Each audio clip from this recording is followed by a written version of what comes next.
नमस्कार, मी डॉक्टर दिलीप शिंदे. क्रॉसलाईन न्यूजमध्ये आपलं स्वागत. विधानसभेच्या निवडणुका नोव्हेंबर किंवा डिसेंबरमध्ये होण्याची शक्यता आहे. निवडणूक आयोगाकडून अद्याप तशा काही सूचना किंवा संकेत जरी मिळालेले नसले तरी नोव्हेंबरच्या शेवटी ह्या निवडणुका होतील असा एक अंदाज बांधला जात आहे. आणि ह्या निवडणुका 2 टप्प्यामध्ये होण्याची शक्यता देखील सध्या वर्तवण्यामध्ये येत आहेत. अशा प्रकारच्या बातम्या अलीकडच्या काळामध्ये आपल्याला वर्तमानपत्रामधून दिसत आहेत. आजचा विषय आपण जो घेतलेला आहे तो नांदेड जिल्ह्यातल्या विधानसभा मतदारसंघासंदर्भात जी परिस्थिती सध्या चालू आहे त्या संदर्भात आपण बोलणार आहोत. मुखेड विधानसभा मतदारसंघ, देगलूर बिलोली विधानसभा मतदारसंघ हे 2 मतदारसंघ अलीकडे चर्चेत आलेले आहेत. याचं कारण असं की ह्या 2 मतदारसंघामधून शिवसेना गटाकडून दोघांनी आपला दावा सांगायला सुरुवात केलेली आहे.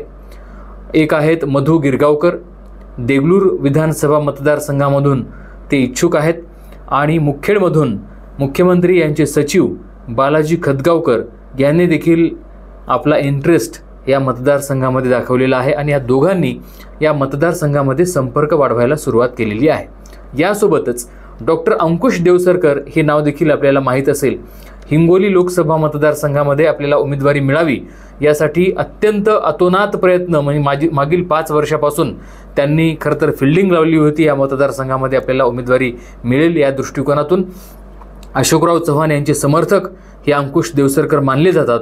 परंतु अशोकराव चव्हाणच भाजपमध्ये गेल्यामुळं अंकुश देवसरकर यांची कोंडी झाली आणि आत्ता ते देखील एकनाथ शिंदे यांच्या शिवसेनेच्या गटामध्ये प्रवेश केलेला आहे. मधू गिरगावकर, बालाजी खदगावकर आणि अंकुश देवसरकर या तिघांनी शिंदे सेनेमध्ये प्रवेश केल्यामुळं अनेकांच्या भुवया उंचावलेल्या आहेत आणि जे विद्यमान आमदार आहेत किंवा विधानसभेची उमेदवारी मागण्याच्या लाईनमध्ये जे मंडळी उभी आहे या मंडळींना ह्या तिघांनी भीती घातलेली आहे. देगलूर बिलोली मतदारसंघामध्ये खरं तर हा मतदारसंघ आरक्षित आहे. SC प्रवर्गासाठी आरक्षित असलेला हा मतदारसंघ. तिथं विद्यमान आमदार आहेत जितेश अंतापूरकर. रावसाहेब अंतापूरकर यांच्या निधनानंतर सहानुभूतीच्या लाटेत जितेश अंतापूरकर हे निवडून आले आणि मधल्या काळात लोकसभेच्या निवडणुकीदरम्यान जितेश अंतापूरकर हे भाजपाचाही प्रचार त्यांनी केला नाही आणि इकडे काँग्रेसचाही प्रचार केला नाही. खरं तर असं असतानाही काँग्रेसने त्यांच्यावर कोणतीही कार्यवाही केलेली नाही हे विशेष या ठिकाणी याचा उल्लेख करावा लागेल. आणि आता जितेश अंतापूरकर हे अशोकराव चव्हाण यांच्या सोबत आहेत. त्यांनी तसं प्रत्यक्ष जाहीर जरी केलेलं नसलं तरी अशोकराव चव्हाणांसोबत आहेत. अर्थातच ते भाजपसोबत आहेत अप्रत्यक्षरित्या. म्हणून अंतापूरकर यांचा पत्ता कट होऊन त्या ठिकाणी मधू गिरगावकर यांना उमेदवारी मिळते का हा एक मोठा प्रश्न आहे. आणि दुसरी गोष्ट म्हणजे मुखेड विधानसभा मतदारसंघामध्ये सध्या रनिंग आमदार आहेत डॉक्टर तुषार राठोड. हे भाजपाचे आहेत. मागील 10 वर्षापासून ते त्या ठिकाणी मुखेड मतदारसंघाचं प्रतिनिधित्व करतात. आणि आत्ता बालाजी खदगावकर हे मुख्यमंत्री एकनाथ शिंदे यांचे ते खाजगी सचिव होते. 2 महिन्यांपूर्वीच त्यांनी या निवडणुकीच्या पार्श्वभूमीवर राजीनामा दिला होता आणि ते देखील आता मुखेड मतदारसंघावर आपला दावा सांगत आहेत. त्यांनी या मतदारसंघामध्ये संपर्क देखील वाढवलेला आहे.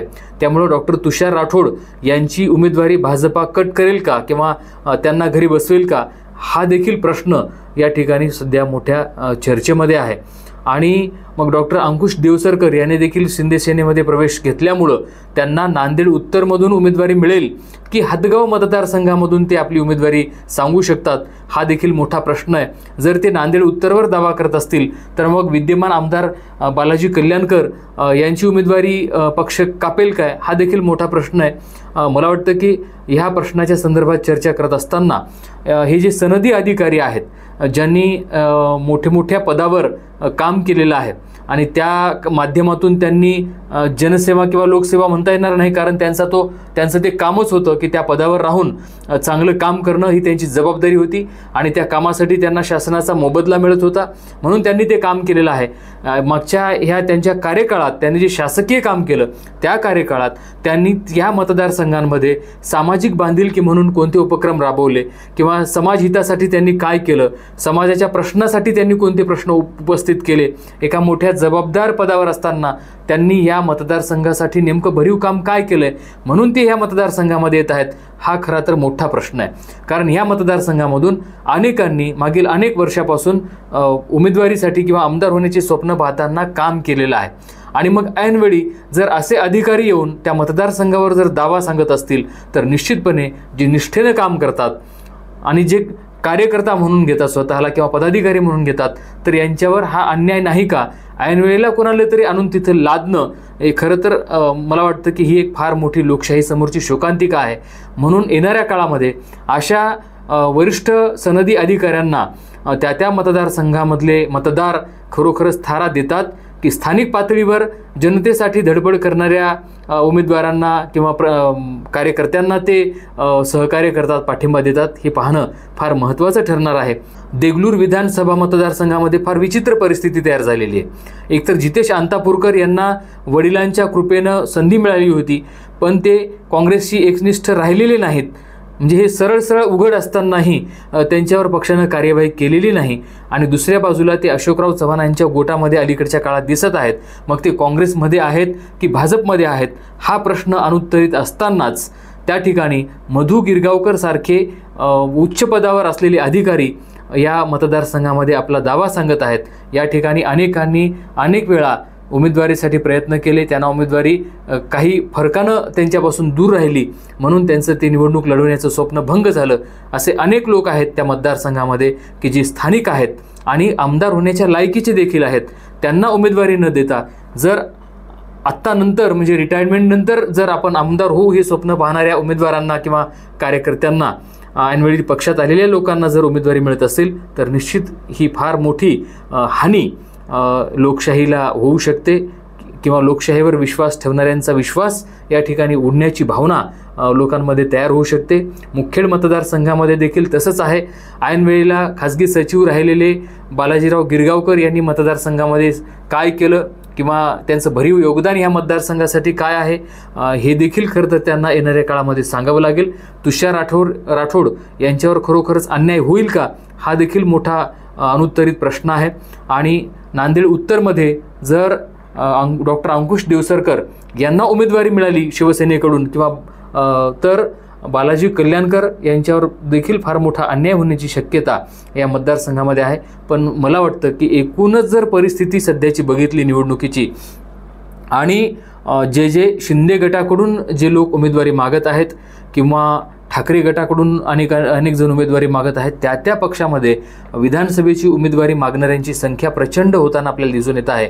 ही संख्या पाहता मला वाटतं की येणाऱ्या काळामध्ये ह्या विधानसभा ते पक्ष स्वबळावर लढवतील की काय अशी शक्यता देखील या ठिकाणी आपल्याला व्यक्त करायला खरं तर हरकत नाही.